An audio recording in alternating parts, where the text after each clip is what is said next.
dakila at wagas, at ang katapatan niya ay walang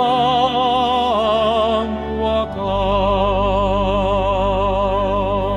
Sa ngalan ng Ama, ng Anak, at ng Espiritu Santo. Amen. Sumainyo ang Panginoon. At sumayo rin. Mga kapatid, aminin natin lahat tayo ay nagagalit minsan. Anong kinakagalit mo?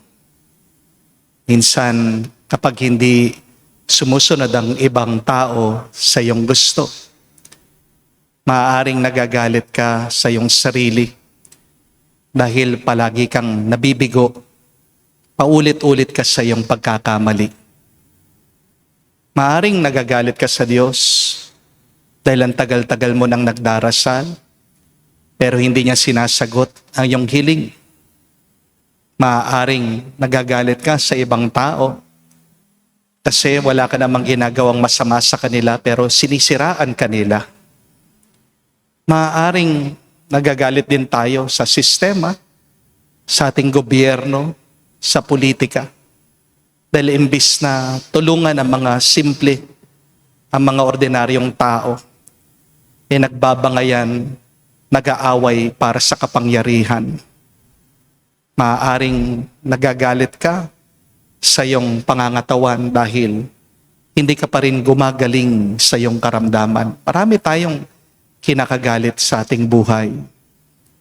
Pero hayaan lang natin na lumipas, dumaan ang galit na ito. Huwag nating gagawing direksyon ang ating buhay, ang ating galit. Dahil ang galit parang apoy nakakasunog.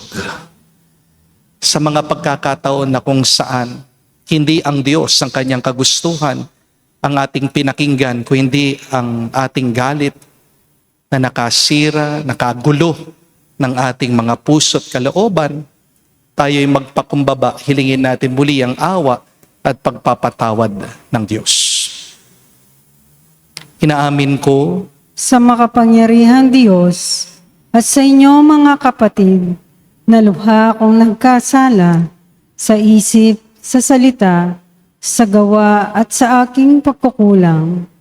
Kaya sinasamo ko sa mahal na Birheng Maria, sa lahat ng mga anghel at mga banal, at sa inyo mga kapatid, na ako'y ipanalangin sa Panginoong ating Diyos. kawan tayo na makapangyarihang Diyos, patawarin tayo sa ating mga kasalanan at patnubayan tayo sa buhay na walang hanggan. Amen. Panginoon, kaawaan mo kami. Panginoon, kaawaan mo kami. Kristo, kaawaan mo kami. Kristo, kaawaan mo kami. Panginoon, kaawaan mo kami. Panginoon, kaawaan mo kami. Manalangin tayo. Ama namin makapangyarihan, pakundangan sa pagpapakumbaba ng anak mong masunurin, ibangon mo sa pagdadapa ang sangkatauhang masuwayin. Ipagkaloob mo sa amin ang banal na kagalakan upang kaming sinagip mo sa pagkaalipin ay magkamit ng iyong ligayang walang katapusan.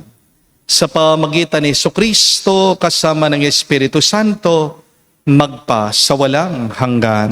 Amen.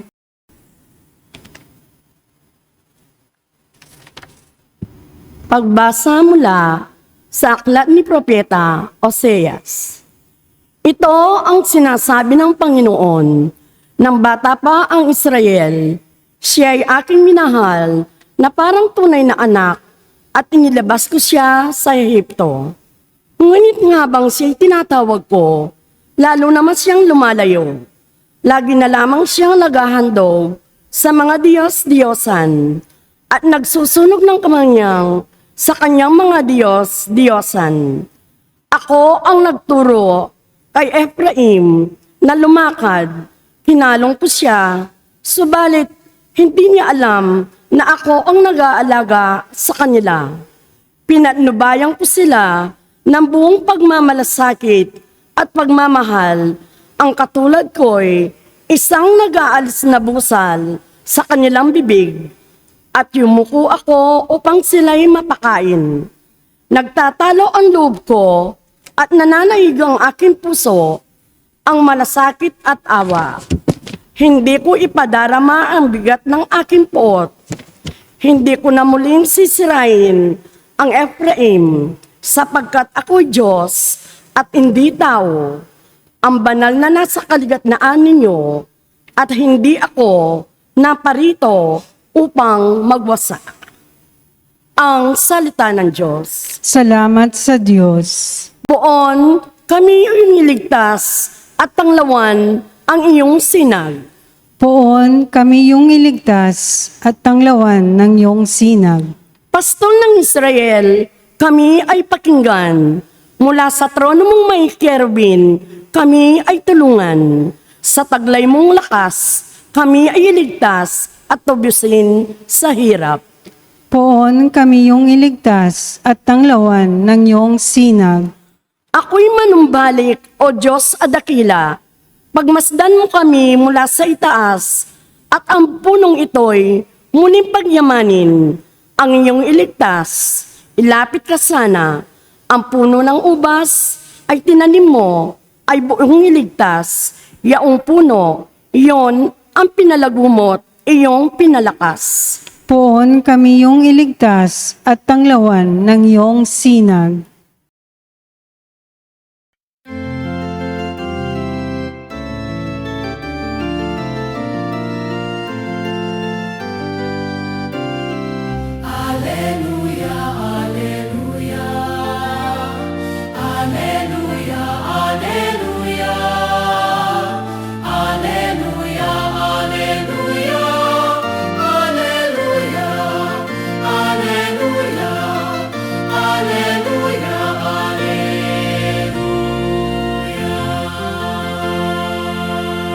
Ang Diyos ay maghahari na, talikdan ng tanang sala, manalig sa balita niya. Aleluya, aleluya. Sumainyo ang Panginoon. At sumayo rin. Ang mabuting balita ng Panginoon ayon kay San Mateo. Papuri sa iyo, Panginoon. Nung panong yun, sinabi ni Jesus sa kanyang mga apostol, "Humayo kayo at ipangaral ninyo na malapit na maghari ang Diyos. Pagalingin ninyo ang mga may sakit at buhayin ang mga patay. Pagalingin ninyo ang mga ketongin at palayasin ang mga demonyo. Yamang tumanggap kayo ng walang bayad, magbigay naman kayo ng walang bayad. Huwag kayong magdala ng salapi, maging ginto, pilak o tanso. Sa inyong mga lukbutan, huwag din kayong magdala ng supot sa inyong paglalakbay, ni bihisan, pampalit na panyapak o tungkod, sapagkat ang manggagawa ay may karapatan sa kanyang ikabubuhay. At san man bayan o nayon kayo dumating, humanap kayo ng taong karapat-dapat pakituluyan, at manatili kayo roon habang kayo'y nasa lugar na iyon. Pagpasok ninyo sa bahay, sabihin ninyo, maghari nawa ang kapayapaan sa bahay na ito. Kung karapat-dapat ang mga tao sa bahay na iyon, panatilihin ninyo sa kanila ang inyong pagbati. Ngunit kung hindi, bawiin ninyo ito. At kung ayaw kayong tanggapin o pakinggan sa isang tahanan o bayan, umalis kayo roon at ipagpag ang alikabok ng inyong mga paa. Sinasabi ko sa inyo na sa araw ng paghuhukom, ay higit na mabigat ang ipaparusa sa mga tao sa bayang iyon kesa sa dinanas ng mga taga-Sodoma at taga-Gomora. Mga kapatid, ang mabuting balita ng ating Panginoon. Pinupuri ka namin, Panginoong Hesukristo. Magandang araw po muli sa inyong lahat. Welcome po sa ating banal na misa. Alam niyo po ba, na kadalasan, hindi ang galit ang tunay nating nararamdaman.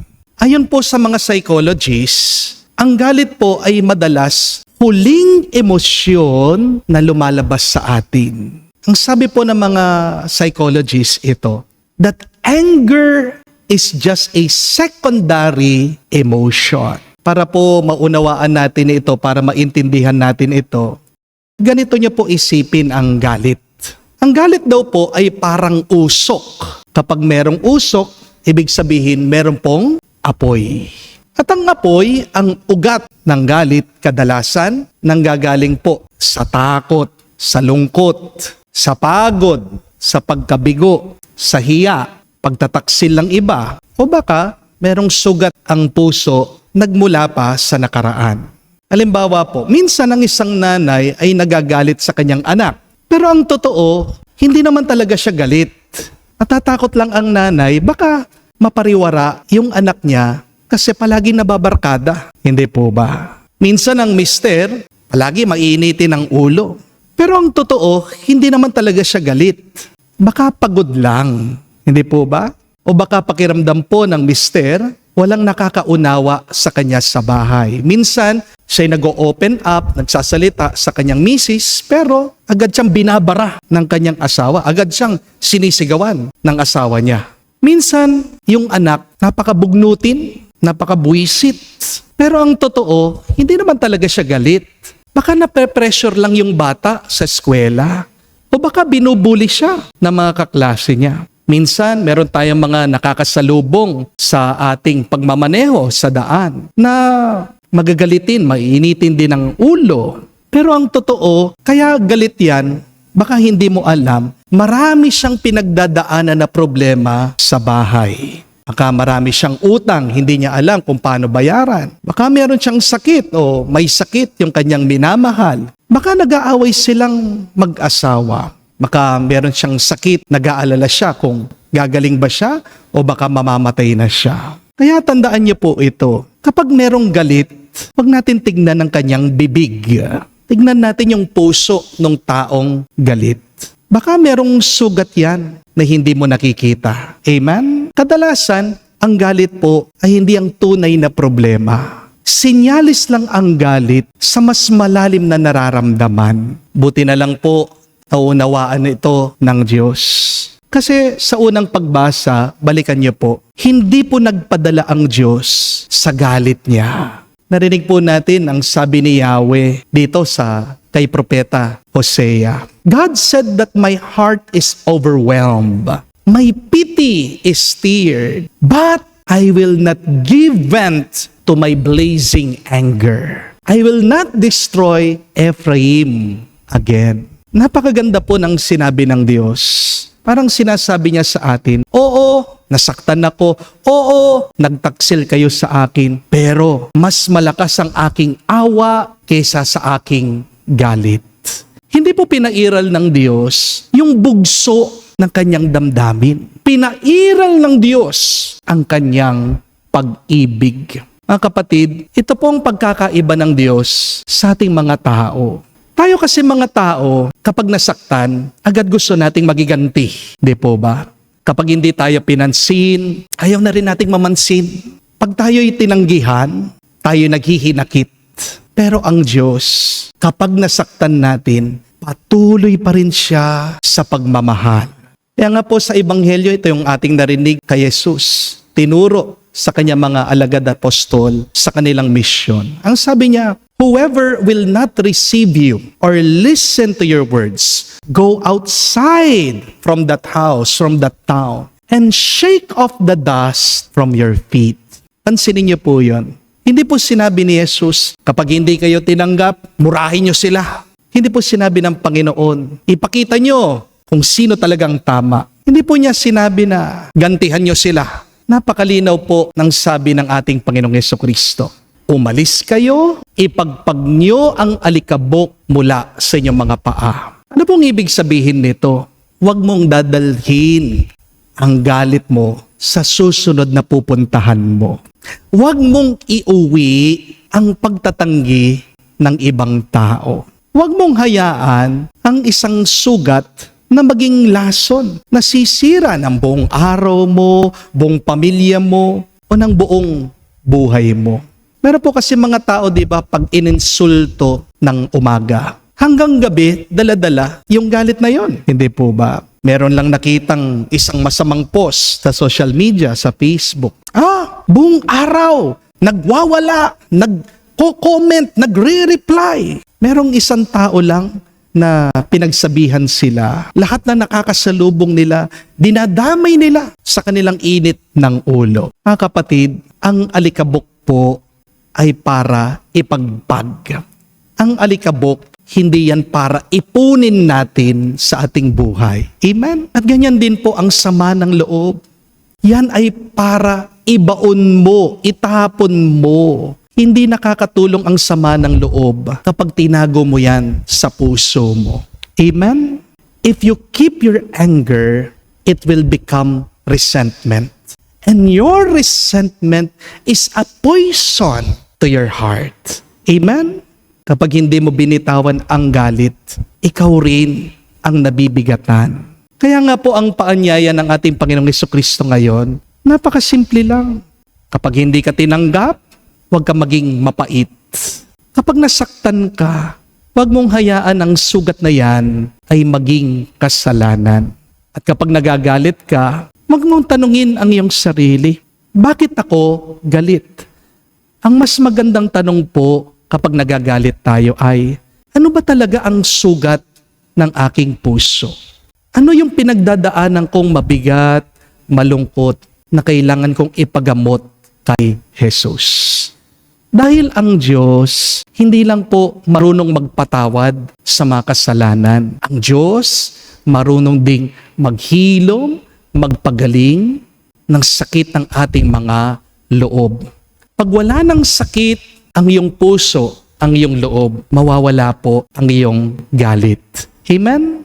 Mga ilang araw na po, hindi ko po alam kung napapansin niyo po ito sa ating bansa. Marami po nagrarally, marami po nagpoprotesta, maraming taong galit, maraming dismayado, maraming nawawalan na po ng tiwala. At kung tutuusin po, may dahilan naman talaga kung bakit nasasaktan, nahihirapan ang maraming Pilipino.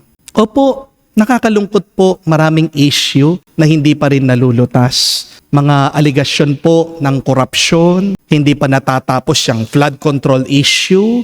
Maraming lugar po, binabaha pa rin, kawawa ng mga tao kapag umuulan na. Wala pa rin katapusan yung bangayan, away sa politika. Pero alam niyo po kung anong mas nakakalungkot? Ito po. Hindi lang po yung problema na kinakaharapan ng ating bansa. Ang mas malungkot ay yung tayo mga Pilipino, nagkakawatak-watak tayo. Hindi po ba? Nag-aaway-away tayo, nagsisiraan tayo, nagmumurahan tayo, naglalabas tayo ng mga masakit na salita sa social media. Sinasabihan mo yung iba, bobo ka, tanga ka, wala kang pinag-aralan, bayaran ka. Minsan, dahil lang po sa magkakaiba tayo ng kandidato, ng opinyon, paniniwala, kung ano-ano yung mga masasakit na salita na binibitawan natin. Wala naman pong masama na maglabas ng sakit ng loob. Hindi po ba? Normal lang naman magalit, normal lang naman masaktan, normal lang naman manindigan para sa katotohanan, para sa hustisya, para sa katarungan. Pero sana naman, habang pinaglalaban mo yung tama, yung paniniwala, huwag mong kalimutan kung sino ka. Hindi po ba? Huwag po nating kalimutan kung sino tayo. Tayo pong lahat, Pilipino. Hindi po ba? At higit sa lahat, tayong lahat, mga Kristiyano, tayong lahat, naniniwala tayo sa isang Diyos. Sa tanong ibig sabihin nun, pag naniniwala ka sa Diyos, yung iba ay kapatid mo. Yung iba ay dapat ituring mo, nakaisa mo sa paniniwala mo sa Diyos.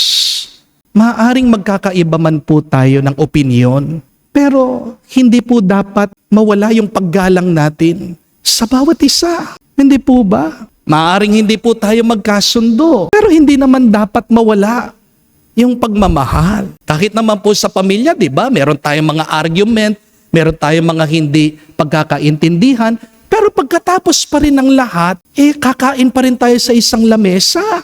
Hindi po ba? Pagkatapos ng lahat, magkakapatid pa rin kayo, magkakapamilya pa rin kayo. Hindi po ba? Maaaring ipaglaban mo ang katotohanan. Pero sana naman, huwag mong patayin yung dignidad ng kapwa mo. Amen? Kaya bago po kayo makipag-away, sana matandaan niyo po, ang taong galit ay nasasaktan lang. Huwag niyong personalin yung galit ng tao. Kasi ang galit po, unawain niyo po, kadalasan maskara yan. Sa likod ng galit, meron lang taong takot. Sa likod ng galit, meron lang taong nalulungkot. Sa likod ng galit, merong taong nahihirapan at nabibigatan. Maaring ang pakiramdam ng iba ay para bang hindi sila nakikita, naririnig o pinapahalagahan. Kaya nawawalan sila ng pag-asa. Yung galit nila, paghingi lang ng tulong yan. When a person is angry, frustrated, disappointment, that is only a cry for help. Amen? Kaya bago po tayo maghiganti sa galit, gamit ang galit natin, subukan po natin, unawain mo muna yung taong yan. Intindihin mo muna ang kapwa mo. Bago ka manigaw sa iba, humingi ka muna ng pagkakataon, magkausap kayo. Baka yung tao na naninigaw, humihingi lang ng tulong. Baka yung taong nagmumura, matagal lang na hirap sa buhay niya. Baka yung taong galit, nagsasawa na sa mga nangyayari. Hindi po ba? At ito po ang kagandahan ng unang pagbasa. Hindi po tinanggi ng Diyos yung kanyang nararamdaman. Sabi niya, my heart is overwhelmed, my pity is stirred. Ibig sabihin, nasasaktan din ng Diyos. Pero hindi niya hinayaan yung kanyang galit, yung magdesisyon para sa kanya. Remember that? Do not allow your anger to direct your life. Pero balikan natin kung anong ginawa ng Diyos sa kanyang galit. Hinayaan lang niya na mawala. Hinayaan lang niya na lumipas. Mas pinili ng Diyos ang awa kaysa sa paghihiganti. Mas pinili ng Diyos ang habag kaysa sa puot. Mga kapatid, ito din po sanang gawin nating panalangin para sa ating bayan. Pagdasal natin, hindi lang po magbago sana yung mga leader natin, yung mga pinuno natin.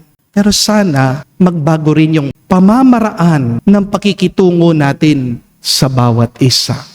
Pwede naman po tayo mag-usap, di ba? Kanong pinakamagandang paraan para improve natin ang ating bansa na hindi po tayo nag-iinsulto sa bawat isa, minumura ang bawat isa, pinapahiya ang bawat isa. Kasi po, iisa lang po ang bansa natin. Iisa lang po tayong mga Pilipino. Amen? At tandaan niyo po, kapag ang bansa natin puno ng galit, hindi tayo makakaranas ng kapayapaan. Don't forget that a country that is full of anger can never know peace. Ngunit, kapag ang bansa natin natutunang magmahal, kahit na tayo magkakaiba ng pananaw, yan ang umpisa ng pagpapala ng Diyos sa ating lahat. Tutulungan po tayo ng Diyos umangat at mas umasenso. Ito po ang ating pagdasal sa banal na misang ito. Naway manaig, mangibabaw pa rin ang malasakit, ang pagmamahalan sa gitna ng ating mga problema at pag-aaway-away. Dahil kung nasaan ang pagmamahal, nandoon po ang Diyos. At kung nasaan ang Diyos, nandyan po ang buhay, ang tuwa, ang kapayapaan. Hindi lang ngayon, kundi hanggang sa magpa sa walang hanggan. Amen. Tumayo po tayo, alay po natin sa Diyos ang ating mga dasal at panalangin. Tayo ay kabahagi sa walang hanggang plano ng Diyos. Pinili ni Kristo ang bawat isa sa atin sa dahilang tanging siya lamang ang nakakabatid. Itaas natin ang ating mga panalangin sa Diyos na siyang nangangalaga sa atin. Ating sabihin, Panginoon, dinggin mo kami. Panginoon, dinggin mo kami. Ang simbahan naway magpatuloy na maganyaya at magsugo ng marami pang misyonero upang ipahayag ang kaligtasan ng Diyos. Manalangin tayo sa Panginoon. Panginoon, dinggin mo kami. Ang mga taong nalilito o kulang sa paggalang sa sarili, naway maunawaan ang plano ng Diyos para sa kanila. Manalangin tayo sa Panginoon. Panginoon, dinggin mo kami. Yaong mga tumatanggi sa mga tagapagpadala ng mensahe ng Diyos at sa katotohanan ng kanilang taglay, naway makadama ng habag ng Diyos. Manalangin tayo sa Panginoon. Panginoon, dinggin mo kami. Sa katahimikan po ng ating puso, banggitin din natin sa Diyos ang ating mga personal na pangangailangan. Ama ng Panginoong Hesukristo, inampon mo kami bilang iyong mga anak. Tulungan mo kaming pahalagaan ang maraming biyayang ito habang tinataas namin sa iyo ang aming mga panalangin sa pamamagitan ni Kristo, aming Panginoon. Amen.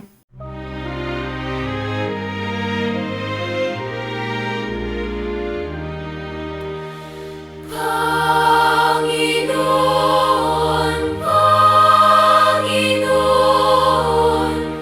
naririto akong inyong abang lingkod. Panginoon, Panginoon,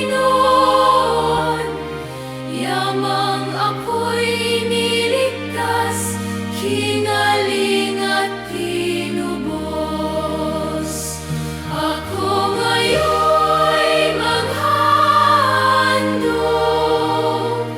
ng haing pasasalamat.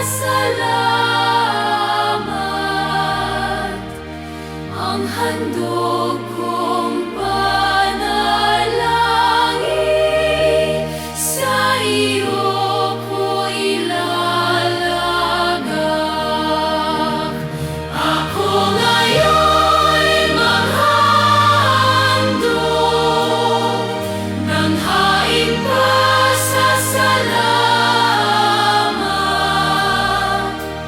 Ang handog kong panalangin, sa iyo ko ilalagak.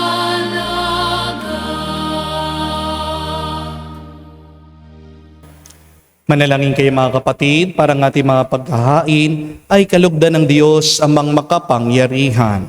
Tanggapin nawa ng Panginoon itong paghahain sa iyong mga kamay, sa kapurihan niya at karangalan, sa ating kapakinabangan at sa buong sambayanan niyang banal. Ama naming lumikha, ang paghahain namin sa iyong ngalan ay siya nawang sa amin dumalisay, upang ito ay maging pagganap araw-araw ng aming paglipat sa buhay sa kalangitan, sa pamagitan ni Jesucristo kasama ng Espiritu Santo, magpa sa walang hanggan. Amen. Sumainyo ang Panginoon. At sumayo rin. Itaas sa Diyos sa inyong mga puso at diwa. Itinaas na namin sa Panginoon. Pasalamatan natin ang Panginoong ating Diyos. Marapat na siya ay pasalamatan. Ama namin makapangyarihan, tunay nga marapat ikaw ang aming pasalamatan. Pinagbibigyan mo itong aming maihayag. Kahit na ito'y walang anumang maidaragdag. Sa kadakilaan sa iyo ay likas. Sa pagpupuri namin, kami nakikinabang. At kami rin naman iyong pinakikiharapan sa pamagitan ng iyong anak na minamahal. Kaya kaisa na mga anghel nagsisiawit ng papuri sa iyo. Nang walang humpay sa kalangitan, kami nagbubunyi sa iyong kadakilaan.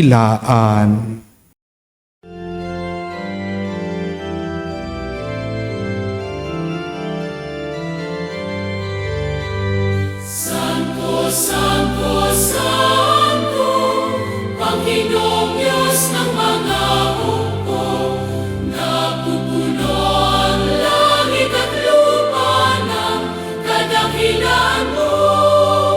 Hosana, Hosana, sa kainasan, pinagpalang na paririto sa ngalan ng Panginoon. Hosana, Hosana, sa kainasan. Hosana, Hosana, sa kainasan.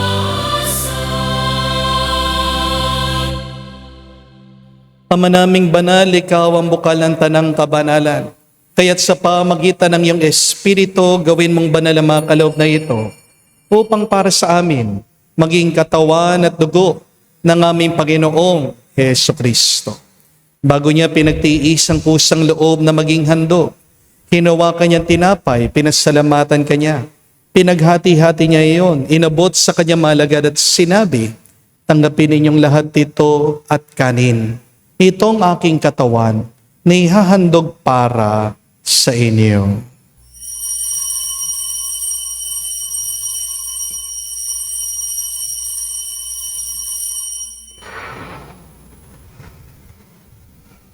Gayon din naman na matapos ang hapunan, hinawakan niyang kalis, muli kanyang pinasalamatan, nabot niyang kalis sa kanyang mahalagad at sinabi, tanggapin ninyong lahat ito at inumin.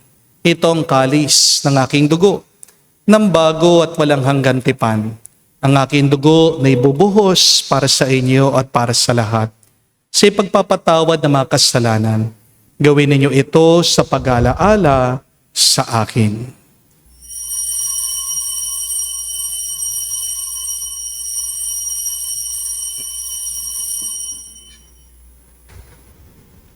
Ang misteryo ng pananampalataya.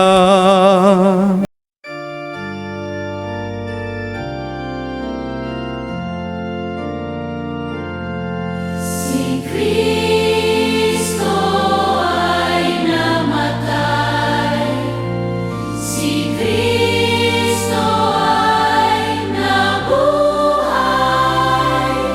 si Kristo ay babalik sa wakas, sa wakas ng panahon.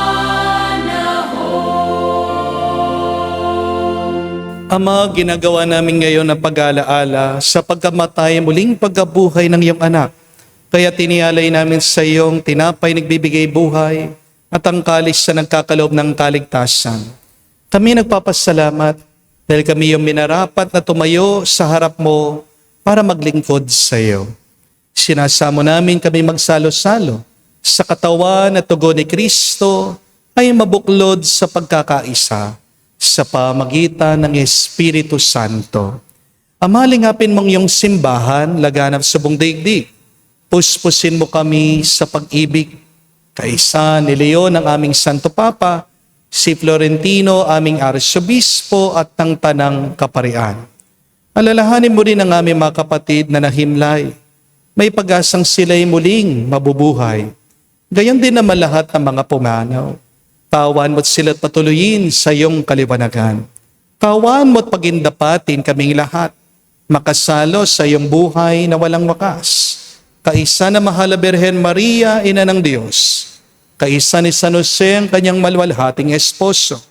Kaisa na mga apostol, lahat ng mga banal na namuhay dito sa daigdig na kalugod-lugod sa iyo. May pagdiwang nawa namin ng pagpupuri sa ikararangal mo sa pamagitan ng iyong anak aming Panginoong Heso Kristo. Sa pamamagitan ni Kristo, kasama niya at sa Kanya, ang lahat ng parangal at papuri ay sa iyo, Diyos Ama, makapangyarihan, kasama ng Espiritu Santo, magpasawalang hanggan. Amen, Amen, Amen, Amen, Amen. Sa nakagaling na utos sa turo ni Jesus sa Panginoon natin at Diyos, ipahayag natin ng lakas, loob.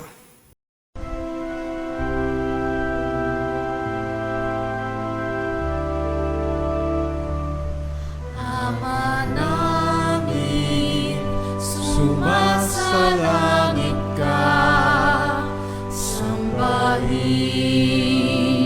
ang ngalan mo, mapasa amin ang kaharian mo,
Hinihiling namin kami, Adya, sa lahat na masama, pagkalooban ng kapayapaan araw-araw, iligtas sa kasalanan, ilayo sa lahat ng kapahamakan, samantalang aming pinanabikan ang dakilang araw ng pagpapahayag ng tagapagligtas naming si Hesu Kristo.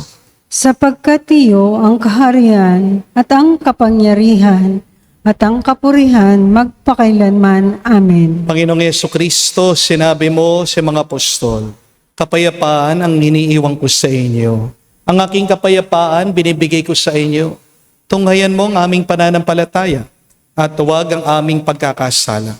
Pagkalooban mo kami ng kapayapaan at pagkakaisa ayon sa iyong kalooban, kasama ng Espiritu Santo magpa sa walang hanggan. Amen. Kapayapaan ng Panginoon ay laging sumainyo. At sumayo rin. Bigayan po tayo ng kapayapaan sa bawat isa. Pisuin niyo po. Kapayapaan po sa inyong lahat.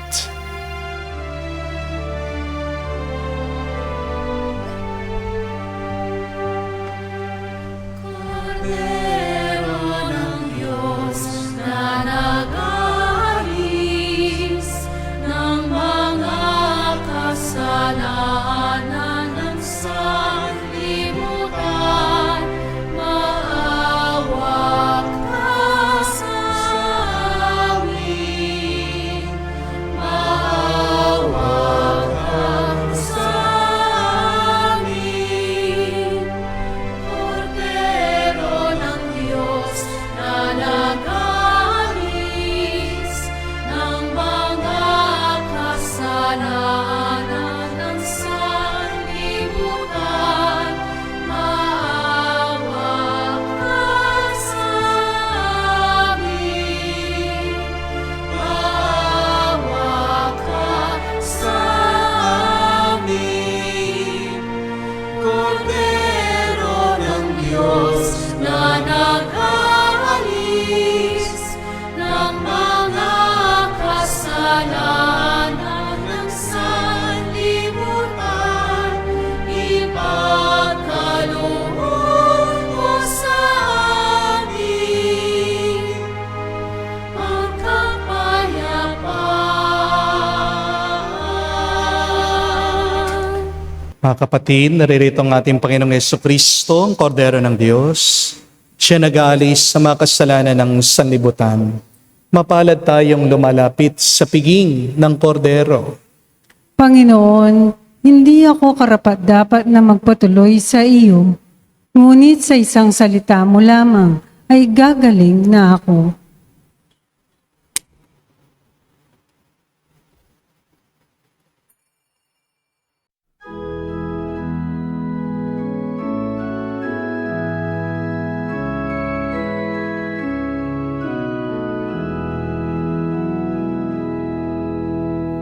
Tinanggap kong buhay na Diyos, puso ko ay nadalak. Tinanggap kong buhay na Diyos, puso ko ay natuwa. Tinapay siya ng buhay, hinati at binigay, para magbigay buhay, huwag mangamba kailanman. Tinanggap kong buhay na Diyos, puso ko ay naganak. Tinanggap kong buhay na Diyos, puso ko ay natuwa. Siya'y daan ng buhay, minahal ka ng Ama, bumumi ka sa Kanya, makaisa sa tinig niya. Tinanggap kong buhay na Diyos, puso ko ay nagalak. Tinanggap kong buhay na Diyos,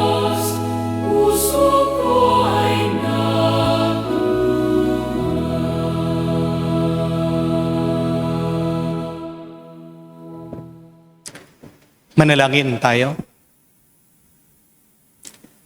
Ama namin mapagmahal, kami yung pinapakinabangan ay loobin mong laging lumingon sa pinanggalingan na tinanggap namin ngayon para pagsaluhan sa pamagitan ni Jesucristo kasama ng Espiritu Santo magpa sa walang hanggan. Amen. Mga kapatid, tandaan niyo po na ang galit ay usok. Pero meron talagang pinagmumula na apoy. Anger is just a secondary emotion. Merong naunang emosyon o nararamdaman, kaya nararamdaman mo ang galit. Bago ka mainis, magalit sa taong mainitin ang ulo, magagalitin. Tanong mo, hindi kung ano yung problema niya. Tanong mo, ano ba yung sugat ng kanyang puso? Imbis na magalit ka sa taong galit, nagwawala, maawa ka sa kanya. Dahil meron lang siyang mabigat na pinagdadaanan. But it is a good reminder for all of us that when emotions are high, intelligence is low. Hindi po ba? Huwag mong hahayaan ang iyong galit, yan ang magmaneho sa iyong buhay. Dahil uhulog ka niyan sa bangin. Hayaan mo ang galit na humupa. Oo, tanggapin mo yan. Pero tingnan mo, ano ba ang sugat ng iyong puso? Wala pong problema na tayo magalit sa mga nangyayari. Pero wag tayong mag-away-away. Kasi sino pong masaya kapag tayo'y watak-watak, pag hindi tayo magkasundo? Ang demonyo nagdidiwang. Kapag tayo mga Pilipino hindi magkasundo, actually, nagpapatuloy po ang mga korap. Ang kalaban mo hindi yung kapwa mo Pilipino. Ang kalaban mo yung kasamaan na pumapasok sa puso ng bawat Pilipino. Oo, mag-argue tayo. Oo, mag-discuss tayo. Pero sana nananatili pa rin yung ating paggalang sa bawat isa. Hindi po ba? At wag nating kalimutan ang pinakamahalaga, yung magmahal. Anuhin mo yung mapatunayan mo na tama ka, pero nakasakit ka naman sa iyong kapwa. Di po ba? Ano ang utos sa atin? Ang mahalin natin ng Diyos ng buong isip, buong puso, buong lakas, buong kaluluwa, at mahalin mong yung kapwa kamukha sa pagmamahal mo sa iyong sarili. Pero mahirap magmahal kung puno ka ng galit. Amen? Ang galit mo ngayon, wag mo nang dadalhin bukas. Huwag kang mag-ipon ng galit, baka sumabog ka. Alay mo na lang sa Diyos ang iyong galit. Pero ang magandang dasal ngayon ay yung sabihin mo sa Diyos, hilumin mo ako. Pagalingin mo ang puso ko. Yan, napakaganda po nung kanta, Heal Our Land. Yan yung kailangan ng bansa natin ngayon. Ang maghilom dito sa korupsyon, dito sa kasamaan, na kumakalat at pumapasok, nanunuot sa ating mga puso at kaluluwa. Let us join together as one in this prayer. Lord, heal our land. Kung kayo man po ay makatagpo ng isang tao, nagmumura, nagwawala sa social media, huwag kang sasagot. Huwag kang tutugon ng mura ng galit, but answer with prayer. Respond with love. Pray for that person. Lord, heal this person. Kasi magiging mas mahina po ang ating bansa kung tayo'y hati-hati magkakalayo. Hindi po ba? Tandaan nyo, iisa lang tayong bansa Isa lang tayong mga Pilipino at iisa lang tayong mga anak ng Diyos. Mas piliin nating magmahal kaysa sa makipag-away. Mas piliin nating magpatawad kaysa sa magtanim ng sakit ng loob. Mas piliin nating sumunod sa kautusan ng Diyos kaysa sa sumunod sa bugso ng ating damdamin. At diyan mag-uumpisa ang mas marami pang pagpapala ng iyong buhay. Hindi lang ngayon, kundi hanggang sa magpa sa walang hanggan. Sumayo ang Panginoon. At sumayo rin. At kayo'y basbasan ng Diyos, makapangyarihan sa lahat, sa ngalan ng Ama, ng Anak, ng Espiritu Santo. Amen. Ang ating misa'y natapos na. Humayo kayo sa kapayapaan ni Kristo. Salamat sa Diyos.